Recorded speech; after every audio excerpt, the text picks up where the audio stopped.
எல்லோருக்கும் வணக்கங்க. நேத்து தான் காவிரியிலிருந்து நீர் தொறந்து விட சொன்னாங்க. அதுக்குள்ள இன்னைக்கு கர்நாடகாவுல எல்லாம் ரோட்ல உட்கார்ந்து ஆர்ப்பாட்டம் பண்ணிட்டு இருக்காங்க. தமிழகத்துக்கு தண்ணியே திறந்து விடக்கூடாது அப்படின்னு. Jananayagan cinema poster கிழிக்கிறாங்க. குடி தண்ணீரா இருக்கட்டும், விவசாயமா இருக்கட்டும், அந்த தண்ணிய நம்பி தான் இருக்கு. இது எல்லாம் அவங்களுக்கே தெரியும். இருந்தாலும் ஏன் அங்க தண்ணி திறந்து விடணும் அப்படின்னாலே, எப்படியும் ஒரு 10, 20 பேர் ரோட்ல உட்கார்ந்து ஒரே ஆர்ப்பாட்டம் பண்றாங்க. இதையெல்லாம் நம்ம ஏன் வேடிக்கை பார்த்துட்டு இருக்கோம்? குடகு மலை நம்மளோட மலை தான். அந்த குடகு மலையை சுத்தி தமிழர்கள் தான் வசிக்கிறாங்க இப்போவும்.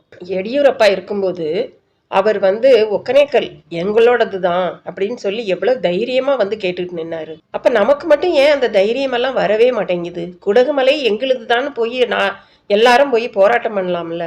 இன்னும் சொல்ல போனா அந்த காவிரியில 2 பங்கு உரிமை நமக்கு தான் இருக்கு. அந்த குடகு மலையும் நமக்கு தான் சொந்தம், அந்த ஏரியாவும் நமக்கு தான் சொந்தம். காமராஜர் காலத்திலேயே அதை நம்மளுக்கு சொந்தமா குடகு மலையை ஆக்கியிருக்கலாம். ஆனா அவர் என்ன நினைச்சிருக்காரு?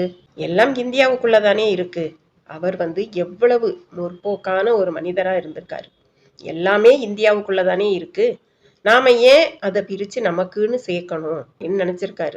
ஆனா இந்தியாவுக்குள்ள இருக்கிற மாநிலங்களுக்குள்ளேயே இவ்வளவு பிரிவினைகளும் வேற்றுமைகளும் வரும் அப்படின்னா அவர் அப்ப நினைச்சிருக்க மாட்டார். இனிமே நாம என்ன பண்ணணும்? குடகு மலை எங்களோடது தான், அதை முதல்ல எங்களுக்கு விட்டு கொடுங்க அப்படின்னு சொல்லி போராட்டம் பண்ணாதான் இது சரி வரும். குடகு மலை உண்மையிலேயே நம்மளோட மலை தான்.